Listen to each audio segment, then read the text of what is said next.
Hi friends, എല്ലാവർക്കും പുതിയൊരു വീഡിയോയിലേക്ക് സ്വാഗതം.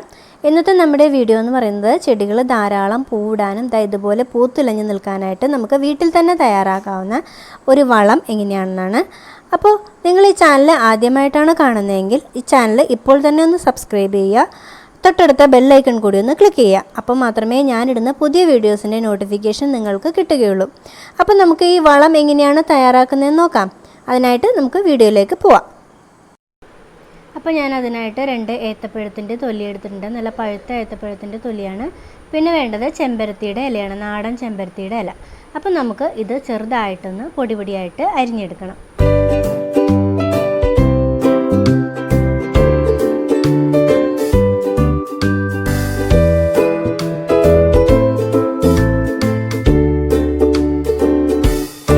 പഴത്തിൻ്റെ തൊലി അപ്പോൾ ഞാൻ പൊടിയായിട്ട് അരിഞ്ഞെടുത്തിട്ടുണ്ട്.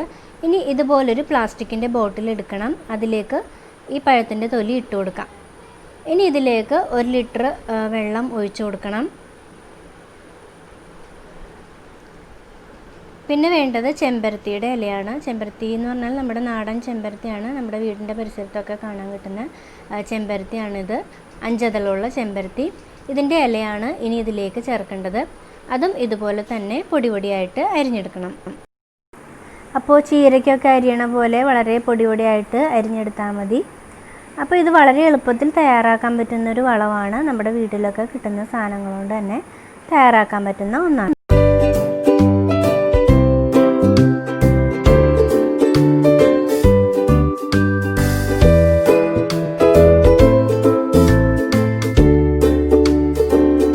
ഇനി ഈ ചെമ്പരത്തിയുടെ ഇലയും അരിഞ്ഞത് ഈ കുപ്പിയിലേക്ക് ഇട്ട് കൊടുക്കണം.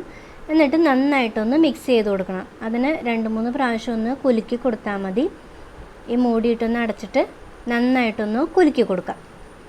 അപ്പോൾ ഇതിങ്ങനെ ചെയ്തിട്ട് ഒരു 3 ദിവസം നമ്മൾ വയ്ക്കുക. 3 ദിവസം വെച്ച് കഴിയുമ്പോൾ ഇതിൻ്റെ പഴത്തൊലിയൊക്കെ നന്നായിട്ട് അളിഞ്ഞു വരും. അതുപോലെ തന്നെ ചെമ്പരത്തിയുടെ ഇലയും നന്നായിട്ട് കുതിർന്ന് വരും. അപ്പോൾ ഇത് 3 ദിവസം കഴിഞ്ഞിട്ട് എങ്ങനെയാണെന്നുള്ളത് നമുക്ക് നോക്കാം. അപ്പോൾ 3 ദിവസം കഴിഞ്ഞപ്പോൾ നമ്മുടെ വളം റെഡി ആയിട്ടുണ്ട്. 3 അല്ലെങ്കിൽ 5 ദിവസമൊക്കെ വയ്ക്കാം. അപ്പോൾ നന്നായിട്ട് ഇതിൻ്റെ പഴത്തൊലിയും അതുപോലെ തന്നെ ചെമ്പരത്തിയുടെ ഇലയൊക്കെ നന്നായിട്ട് ഇതിൽ മിക്സായി വന്നിട്ടുണ്ട്. ഇനി നമുക്ക് വേറൊരു പാത്രത്തിലേക്ക് ഇത് അരിച്ചെടുക്കാം. അതിനായിട്ട് നിങ്ങൾക്ക് അരിപ്പയോ അതല്ലെങ്കിൽ ഒരു കോട്ടൺ തുണി ഉണ്ടെങ്കിൽ തുണിയിലോ വെച്ചിട്ട് അരിച്ചെടുക്കാവുന്നതാണ്. അപ്പോൾ ഞാനിപ്പോൾ ചെറിയൊരു അരിപ്പയിലാണ് അരിച്ചെടുക്കുന്നത്. അപ്പോൾ നമുക്കിത് മുഴുവനായിട്ടും അരിച്ചെടുക്കാം. അപ്പോൾ ഞാനെല്ലാം അരിച്ചെടുത്തിട്ടുണ്ട്. അപ്പോൾ ഈ ഒരു നിറത്തിലാണ്, നല്ലൊരു കൊഴുപ്പിലാണ് നമുക്ക് ഈ വളം റെഡി ആയിട്ടുള്ളത്. പിന്നെ ബാക്കി വന്നിട്ടുള്ള ഈ വേസ്റ്റ് എന്താ ചെയ്യേണ്ടത് വെച്ചാൽ നമുക്കൊന്നുകിൽ കമ്പോസ്റ്റ് ഉണ്ടാക്കാൻ എടുക്കാം, അതല്ലെങ്കിൽ ചെടിയുടെ ചോട്ടിൽ ഡയറക്റ്റ് ഇട്ട് കൊടുത്താലും വളരെ നല്ലൊരു വളമാണിത്. അപ്പോൾ ഇതിലൊന്നും പാഴാക്കി കളയാനില്ല. ഞാനിപ്പോൾ ഇങ്ങനെ ഈ പച്ചക്കറിയുടെ ചോട്ടിൽ ഇട്ട് കൊടുക്കുകയാണ് ചെയ്യുന്നത്. ഇനി നമുക്ക് വളം എന്താണ് ചെയ്യേണ്ടത് വെച്ചാൽ ഇതിലേക്ക് കുറച്ച് വെള്ളം കൂടി നമ്മൾ ആഡ് ചെയ്യണം. അതിനായിട്ട് ഞാൻ 2 ലിറ്റർ വെള്ളം കൂടി ഇതിലേക്ക് ചേർക്കുകയാണ്. അപ്പോൾ ഇത് കുറച്ചും കൂടി ലൂസാക്കി എടുക്കണം. ഇനി ഇതൊരു സ്പ്രേയറിൽ വെച്ച് സ്പ്രേ ചെയ്ത് കൊടുക്കാനാണ് നമ്മൾ പോകുന്നത്. അതല്ലെങ്കിൽ ഡയറക്റ്റ് ചെടിയുടെ ചോട്ടിൽ ഒഴിച്ചു കൊടുത്താലും മതി. അതിനായിട്ട് ഈ വെള്ളം ചേർത്തതിന് ശേഷം നന്നായിട്ട് മിക്സ് ചെയ്തെടുക്കാം. അപ്പോൾ സ്പ്രേ ചെയ്യാൻ വേണ്ടി ഞാനൊരു പ്ലാസ്റ്റിക്കിൻ്റെ ബോട്ടിൽ എടുത്തിട്ടുണ്ട്. ഇതിലേക്ക് ഇത് ചെറുതായിട്ടൊന്ന് ഒഴിച്ചു കൊടുക്കാം. ഇത് വളരെ നല്ല ഫലപ്രദമായിട്ടുള്ളൊരു വളമാണ്.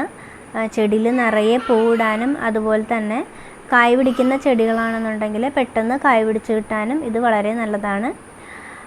ചില ചെടികളിൽ നമ്മൾ പൂവിട്ട് കഴിഞ്ഞാൽ കായ് പിടിക്കുന്നതിന് മുമ്പ് തന്നെ അത് കൊഴിഞ്ഞു പോകുന്നതായിട്ടാണ് കാണുന്നത്. അങ്ങനെയൊക്കെ കംപ്ലയിൻറ്റ്സ് ഉണ്ടെങ്കിൽ നമുക്ക് ഇത് സ്പ്രേ ചെയ്ത് കൊടുത്തു കഴിഞ്ഞാൽ വളരെ നല്ലതാണ്. അപ്പോൾ ഞാൻ ഇത് നേരത്തെ സ്പ്രേ ചെയ്ത് കൊടുത്തിരുന്നതാണ്. അപ്പോൾ ഇതിൽ നിറയെ പൂവിട്ടിരിക്കുന്നത് കാണുന്നില്ലേ.